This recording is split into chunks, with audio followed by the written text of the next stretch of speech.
What's up, y'all? Welcome to my YouTube channel, The Essence of Lex. Thank you for joining me on my bloom journey. And today, if you clicked on this video, is because you're interested in the Hulu series Reasonable Doubt that premiered on Tuesday, September 27th. And when I saw the trailer, I knew it was definitely a show that I had to be tuned into. I like drama, and this show is basically like a legal drama that's centered around a black criminal defense attorney. Before we get into reviewing episode 1, Can't Knock the Hustle, I just want to get into this black magic of episode 1 right quick. Now, this black criminal defense attorney, her name is Jax in the show. In real life, I cannot pronounce her real name, and I am not about to screw that up. But yeah, I'm not about to chop up her name. So leading woman, beautiful black woman. Then we have appearances by Michael Ealy. We have appearances by McKinley Freedom. McKinley Freeman, I think is his name. If you didn't know, he played on what's that show? It got picked up. It started on MTV, and then I think BET picked up the reruns. Hit the Floor.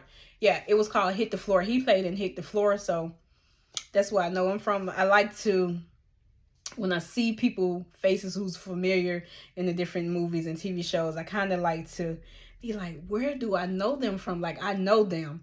Like, I know them personally, but I don't. But I know them, and it's from somewhere. So I always like to kind of connect what they played in previously.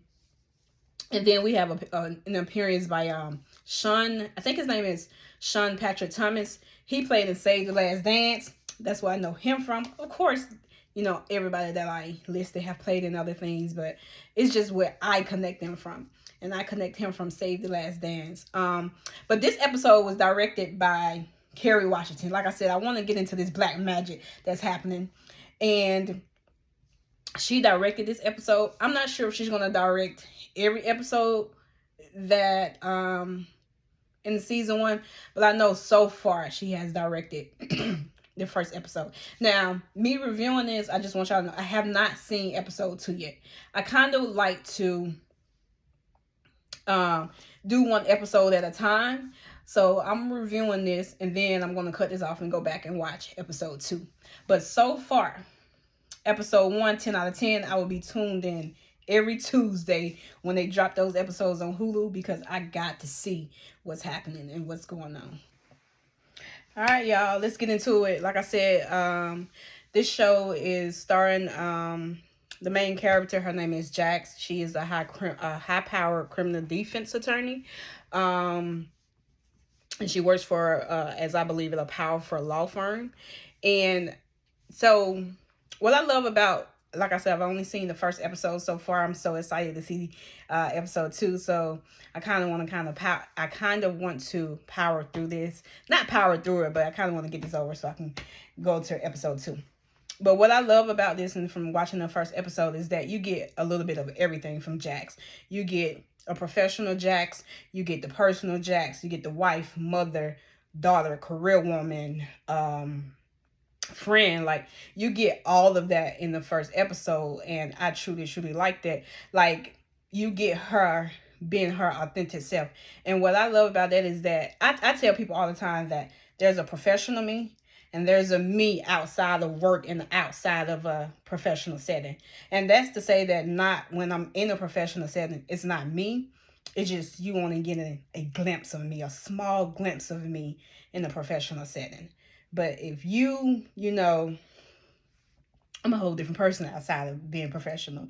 So I love that I get to see a black woman on screen navigating, you know, just being her authentic self at work and away from work. So I absolutely love that. There's a scene in the show where she's in a room full of white males. And what's crazy is that she could be the best lawyer there, got the best education, win the most cases, bring in the most money, like whatever the case may be. But, you know, she definitely probably is not the highest paid in that room. And, you know, that's a different topic. We're not going to get into that. This is not what that video is about. But I just love to see black women in those type of rooms and in those type of spaces. As a woman, as a black woman who one day wants to be in those spaces and in those rooms and in that type of setting, um, it's amazing to see it on camera, you know. So how I'm gonna break it down is, I'm gonna go into the professional of the episode and then into the personal of the episode. Professionally, I think there was about 3 different cases. So going into one of the cases, she has a client who's a basketball player, and she got a call from another lawyer and his client is a woman claiming that her client, the basketball player, assaulted her. Basically, the client is claiming that he lured her into a hotel, you know, to assault her or whatever the case may be. And as Jax is asking questions and he's answering, and she's basically saying that I don't see what happened here or what went wrong or what would the assault be. She came to the hotel on her free will. He exposed himself and then she ran out and left. So she's basically claiming that there was no crime committed. The other lawyer said that she just wants to be heard, and Jack said, and money talks. And I was like, yeah, money talks. And if if that's what she's after, knowing who he was from the jump, that he was this famous basketball player, money talks. So that was like one of the smaller cases in the episode. Then it goes on into Damon. Now Damon is in jail, and I think she represented him when she was a public defender years ago, but she lost the case. And so he's been in jail for some years now. I don't remember how many years they said he has been in so far, but he's been in for a while. I want to say they said 16 years. I don't know. Maybe I'm stretching the years, but he's been in there for a while, and he's now up for parole. And he thinks the only way that he can get parole and get out of jail is basically by admitting to a murder that he didn't do. So there was a scene where Jax and him, they're in the room and they're talking, and she basically don't want him to do that because he's confessing to something that he didn't do, but he thinks that that's the only way he's going to be free. So, and I don't know what the story is developing, but I don't know if her and Damon was in a previous relationship or if they just had feelings for each other or if they're childhood friends. I don't know yet, but you can tell that there is something there, and you can tell that he really wants to get out of jail for her. That's how I saw it. So maybe we'll have a little bit more, we'll probably get some more details in episode 2 and as the episode and the series keep going on. But I think that they had something. I just don't know exactly what yet. Then it went into another case she had was his name was Braden, and he's a soon-to-be black millionaire. He's married, and he has like some big contract or agreement that's going to push him over to be a billionaire, but there's some stuff he has to clean up so it doesn't get out and affect that contract. And one of those things is that there's a woman claiming sexual assault. Now when Braden was brought into the room, the thing that I didn't like was that it's like he ignored Jax. He wanted to talk to the man. And once I noticed that, I knew that it was going to be a sexual assault case, because he totally kind of ignored her from my viewpoint. I think he ignored her, and I knew it had to be something with sexual assault or something, dealing with the woman he's been with or whatever the case may be. So basically, he's married, and the woman, and her name is Kalisha, I think. Yeah, I think her name is Kalisha. He said they had a consensual affair. Both of them are married now, and she also worked for his company. But he said that they both had a consensual affair, but he had to let her go because their affair was clouding her judgment, he said. And he basically want her to sign an NDA, a non-disclosure agreement, so that, because she knows too much information basically. So she wants her, he wants her to sign an NDA so that, I think she gets 12 million too, if I'm not mistaken. She gets 12 million, signed the NDA, and she can't say anything about him or his company or anything like that. It's basically, her word against his word against hers. It's basically one of those type of situations. And so there's a scene to where the lawyer, because Brayden didn't want Jax to be the lawyer on this case. He wanted the white man to do it. So this lawyer that works also at the firm with Jax, this lawyer is sitting down with Kalisha and I think her cousin, and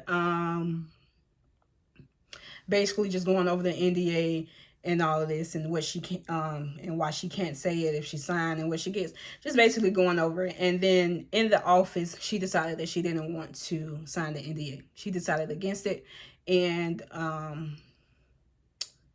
she tore up the contract and walked out the office. So those are the 3 different cases that Jax is presented with on episode 1. Moving towards her personal side, she's a mother, a wife, a daughter. The scene opened with, them getting ready, with the family getting ready for church, and her husband, his name is Lewis, and they are separated, but I wouldn't have guessed that from the opening scene of them getting ready for church, because from the opening of it, it just seemed like a family. They interacted as a family, and I didn't think that the following, few scenes that they basically was going to say that they was separated. So he's staying somewhere else, and I guess they split the days that they get the kids. So I definitely was surprised there, because from the opening scene, it looked like a loving family to me. But Lewis hired a nightly patrol. Like I said, Jax is a high profile criminal attorney. So her husband hired a nightly patrol. His name is Will. We'll get into Will later. Yeah. And then what else happens personally? She has a breakfast. Yeah, she has breakfast with her friend group, which is, I think it was about 3 of them. I think she had 3 friends, and I don't really have much to say about that yet. I don't really have much to say about the friends. She has 3 friends that you saw them interact at breakfast, and she had to do it at breakfast because she's so busy. I guess that's the only time she could carve out for them. What else?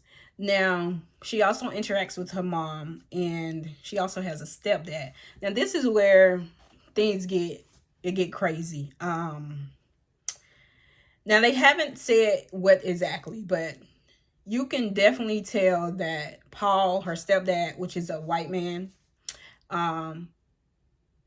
did something to her when she was younger. Sexually assaulted her, or molested her, or whatever the case may be. They didn't go into detail, but she was having flashbacks because I think it was his birthday weekend, and her mom called her about it and everything, and she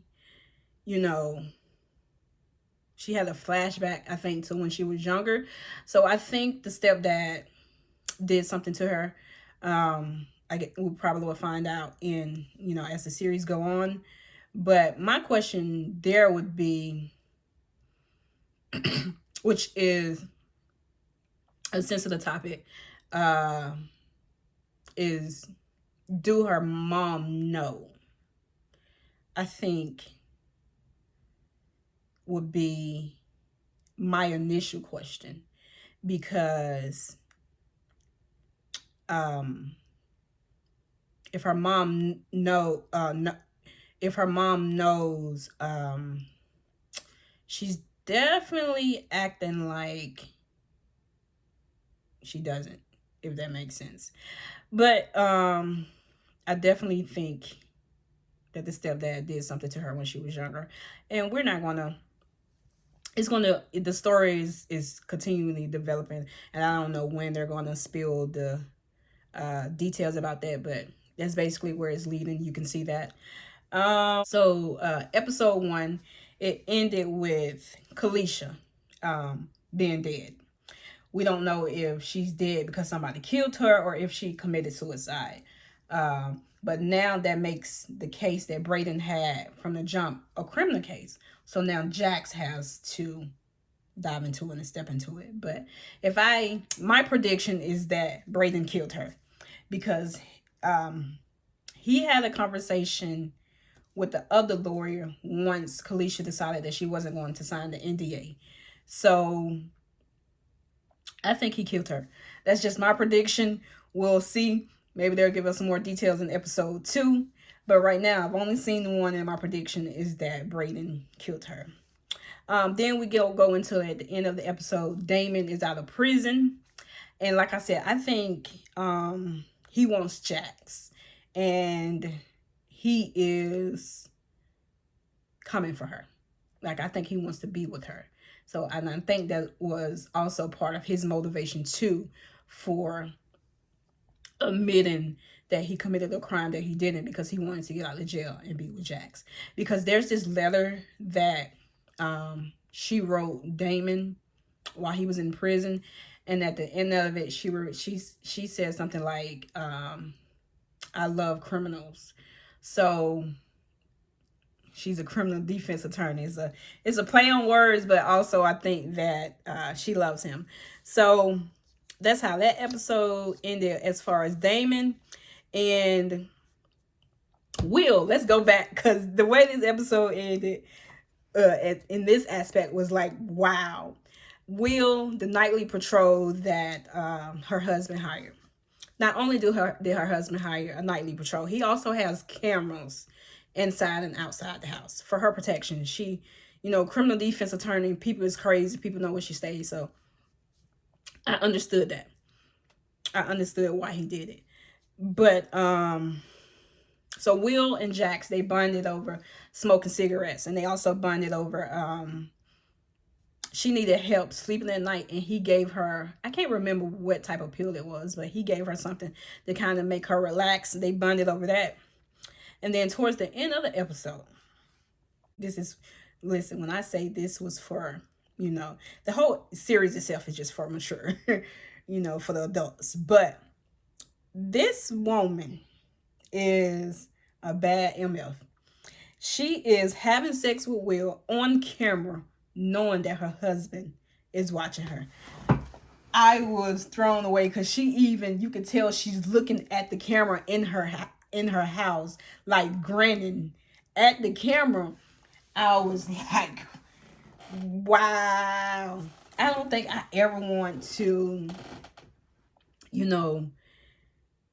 I don't ever want to be with a person together, as in a relationship or married or whatever the case may be. I don't ever want to be, with a person and then I have to see this person have sex with someone else, whether it be on camera or live in action, whatever the case may be. I know that had to be a gruesome emotional video for her. It's not even a video. Like, I think he was watching it live as it was happening, and it was freaking crazy. I'm telling you, I'm so ready for episode 2.